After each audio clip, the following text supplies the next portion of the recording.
There was a man named Teteteke Gqotsi who had been admitted to the hospital for abdominal surgery, leaving him weak and barely able to move. One day, a nurse stepped out briefly while changing the linens, but when she returned, Teke had vanished. Despite an extensive search of the room and surrounding areas, there was no sign of him. For a week, the hospital staff searched tirelessly until, during routine maintenance on the ceiling, an eerie discovery was made. Teke's lifeless body was found curled in the fetal position within the ceiling. The autopsy revealed that his death was not natural, and it became clear someone, or something, had placed him there. A few months later, in a different hospital, Sandile Sibaya was admitted with a broken femur. Plans were made to transfer him to another facility for orthopedic care, but when staff went to prepare him for transport, he too had disappeared. Days passed with no trace of him until a foul, unsettling odor filled the hospital corridors. When maintenance staff opened the ceiling, they found Sandile's body in the same eerie fetal position as Teke. The autopsy once again revealed his death was not natural, leaving behind an unsettling mystery. Who or what was behind these inexplicable and chilling deaths? James Leininger was a 2-year-old boy who began having vivid nightmares about being a World War II pilot named James Houston, who was shot down during the war. He described the aircraft carrier he was stationed on, the planes he flew, and even the name of the pilot who shot him down. After thorough investigation, it was found that all of the details James provided were eerily accurate. There was indeed a pilot named James Houston Jr. who died in the exact manner James had described. Did James Leininger live a past life? Skeptics may suggest that he overheard adults discussing these events, or saw a documentary, or read about it.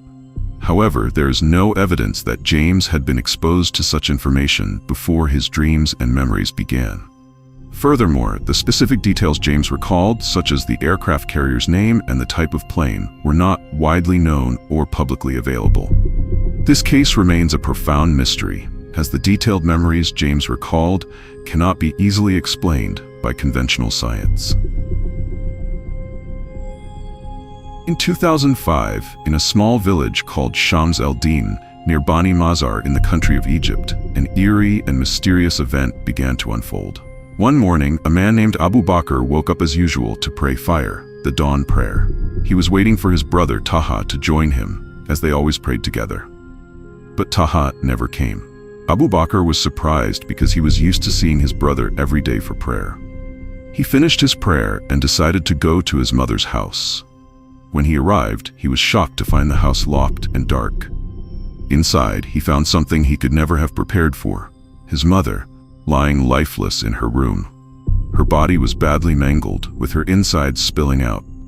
Abu Bakr screamed for help, his voice echoing through the village. He ran outside to tell the neighbors, but the horror didn't end there. As people gathered around his house, they soon discovered that the nightmare had spread. Abu Bakr went to his brother's house, only to find Taha's body lying just as horribly mutilated as their mother's, his intestines spilling out and his body covered in blood. Soon, others started to realize that something terrifying was happening. They found more victims, an elderly couple who were also found dead in the same gruesome way. Even children were not spared. 2 young siblings, Fatima, aged 8, and Ahmed, aged 10, were found dead, also mutilated, with the same disturbing pattern. The strange thing was that next to every body there was a dead pigeon. And what made the killings even more unsettling was that every victim had been killed in exactly the same way. Their heads crushed, their stomachs opened, and their genitals removed. The preliminary report stated that the crime was carried out by at least 2 people, with the killings taking place in a very short time frame, as evidenced by the condition of the bodies. Forensic investigators and police began collecting evidence, and the coroner was waiting for the arrival of the 10 bodies to understand what had happened. The forensic team had difficulty collecting fingerprints and evidence due to the large number of villagers gathering at the crime scene, causing the evidence to become mixed. However, it was clear that all the houses had been locked up normally with no signs of forced entry, and it was suggested that the criminals entered the houses through the rooftops, since the villagers reported that all the houses were securely locked. A shoe was found on the roof of one of the crime scene houses, which was kept for investigation in the hope it would lead them to the perpetrators. On the fourth day, public pressure on the police grew to find the criminals quickly, and rumors began to spread about the massacre.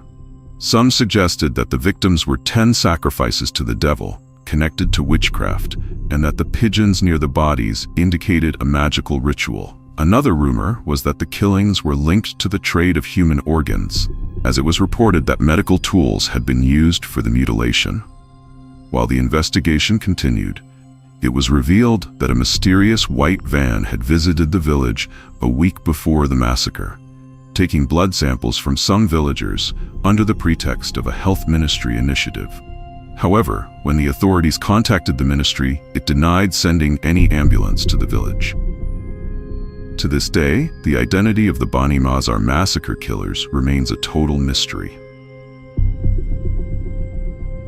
The mystery of Indrid Cold, also known as the Smiling Man, begins in November 1966, when a salesman was driving home late at night. He saw a strange light in the distance, and as he approached, he discovered a spacecraft-like vehicle glowing with an eerie light. The door of the craft opened, and out stepped a man with a disturbing, unnaturally wide smile that stretched across his face. Telepathically, he introduced himself as Indrid Cold, claiming to be an alien from a distant planet. Despite his unsettling appearance, he reassured the salesman that he meant no harm before vanishing back into the craft, leaving the salesman shaken and confused. A year later, in December 1967, investigator John Keel was on the Silver Bridge when he received a phone call from the Smiling Man. The voice on the other end, cold and calm, warned him to leave because a disaster was about to strike. As Keel fled, the bridge collapsed, killing 46 people. The fact that the Smiling Man had seemingly predicted the disaster added an eerie layer to the mystery surrounding him. In the months that followed, more people came forward with their own accounts of encounters with the Smiling Man. Many described him as a tall, bald humanoid with no ears, nose, or facial hair, but what they remembered most was his unsettling smile. His grin was unnaturally wide and constant, creating a feeling of unease in everyone who saw it. Some claimed that he could shapeshift, explaining why some encounters described him as an ordinary-looking human, while others saw his true alien form. Despite his disturbing appearance and strange smile, there were no reports of the Smiling Man causing harm. Some believed he was a benign alien trying to warn humans of future dangers.